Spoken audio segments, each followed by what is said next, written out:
سورہ نبا کا تعارف، مقام نزول۔ سورہ نبا مکہ مکرمہ میں نازل ہوئی ہے۔ آیات، کلمات اور حروف کی تعداد: اس سورت میں 2 رکوع، 40 آیتیں، 173 کلمے اور 970 حروف ہیں۔ نبا نام رکھنے کی وجہ: عربی میں خبر کو نبا کہتے ہیں، اور اس سورت کی دوسری آیت میں یہ لفظ موجود ہے جس کی مناسبت سے اسے سورہ نبا کہتے ہیں۔ نیز اس سورت کو سورہ تساؤل اور سورہ عما یتساءلون بھی کہتے ہیں، اور یہ دونوں نام اس کی پہلی آیت سے ماخوذ ہیں۔ سورہ نبا کے مضامین: اس سورت کا مرکزی مضمون یہ ہے کہ اس میں مختلف دلائل سے مرنے کے بعد دوبارہ زندہ کیے جانے کو ثابت کیا گیا ہے۔ اس کے علاوہ اس سورت میں یہ مضامین بیان ہوئے ہیں: نمبر 1، اس سورت کی ابتدا میں قیامت کے بارے میں مشرکین کی باہمی گفتگو کے بارے میں بتایا گیا، اور قیامت قائم ہونے کی خبر دے کر اس کے واقع ہونے پر دلائل بیان کیے گئے۔ نمبر 2، اللہ تعالیٰ کی قدرت کے چند آثار بتا کر انسان کو اس کی موت کے بعد دوبارہ زندہ کیے جانے پر دلائل بیان کیے گئے۔ نمبر 3، دوبارہ زندہ کیے جانے اور مخلوق کے درمیان فیصلہ کیے جانے کا وقت بتایا گیا۔ نمبر 4، اس سورت کے آخر میں بتایا گیا کہ جہنم کافروں کے انتظار میں ہے، اور اس کے بعد کافروں کے عذاب کی مختلف اقسام اور نیک مسلمانوں کے ثواب کی مختلف انواع بیان کی گئی۔ سورہ مرسلات کے ساتھ مناسبت: سورہ نبا کی اپنے سے ماں قبل سورت مرسلات کے ساتھ ایک مناسبت یہ ہے کہ دونوں سورتوں میں مرنے کے بعد دوبارہ زندہ ہونے کو بیان کیا گیا اور اس چیز پر دلائل دیے گئے ہیں۔ دوسری مناسبت یہ ہے کہ دونوں سورتوں میں جنت اور جہنم کے اوصاف، نیک مسلمانوں کی نعمتوں اور کافروں کے عذاب، قیامت کی ہولناکیاں اور اس کی صفات بیان کی گئی ہیں۔ بسم اللہ الرحمن الرحیم۔ ترجمہ: اللہ کے نام سے شروع جو نہایت مہربان رحمت والا ہے۔ عم يتساءلون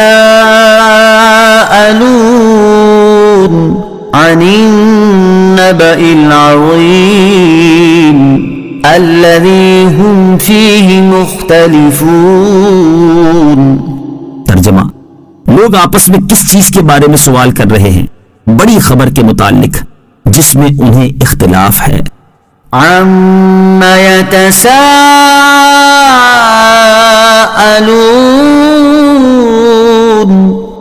لوگ آپس میں کس چیز کے بارے میں سوال کر رہے ہیں؟ تفسیر صراط الجنان میں ہے، یعنی وہ کیا عظیم الشان بات ہے جس میں کفار قریش ایک دوسرے سے پوچھ گچھ کر رہے ہیں۔ اس کا پس منظر یہ ہے کہ جب نبی کریم صلی اللہ تعالی علیہ وآلہ وسلم نے کفار مکہ کو توحید کی دعوت دی اور مرنے کے بعد زندہ کیے جانے کی خبر دی اور قرآن کریم کی تلاوت فرما کر انہیں سنایا، تو انہوں نے ایک دوسرے سے گفتگو کرنا شروع کر دی اور ایک دوسرے سے پوچھنے لگے کہ محمد صلی اللہ تعالی علیہ وآلہ وسلم کیسا دین لائے ہیں۔ ان کی اس باہمی گفتگو کو یہاں بیان کیا گیا ہے، اور یاد رہے کہ اس آیت میں حقیقتاً سوال نہیں کیا گیا، کیونکہ اللہ تعالیٰ پر کوئی چیز بھی پوشیدہ نہیں، بلکہ اس بات کے عظیم الشان ہونے کی وجہ سے اسے استفہام کے پیرائے میں بیان فرمایا گیا ہے۔ عن النبأ العظیم، بڑی خبر کے متعلق۔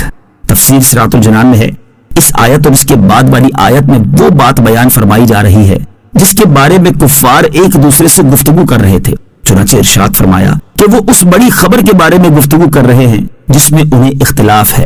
بعض مفسرین کے نزدیک بڑی خبر سے قرآن پاک مراد ہے، اور اس میں اختلاف سے مراد یہ ہے کہ کفار میں سے کوئی تو قرآن پاک کو جادو کہتا ہے، کوئی شعر کہتا ہے، کوئی کہانت اور کوئی اور کچھ کہتا ہے۔ بعض مفسرین کا قول یہ ہے کہ بڑی خبر سے تاجدار رسالت صلی اللہ تعالی علیہ وآلہ وسلم کی نبوت اور آپ کا دین مراد ہے، اور اس میں اختلاف سے مراد یہ ہے کہ کفار میں سے کوئی سرکار دو عالم صلی اللہ تعالی علیہ وآلہ وسلم کو جادوگر کہتا ہے، کوئی شاعر اور کوئی کاہن کہتا ہے۔ اور بعض مفسرین یہ کہتے ہیں کہ بڑی خبر سے مرنے کے بعد زندہ کیے جانے کا مسئلہ مراد ہے، اور اس میں اختلاف سے مراد یہ ہے کہ بعض کافر تو اس کا قطعی طور پر انکار کرتے ہیں اور بعض کافر اس کے بارے میں شک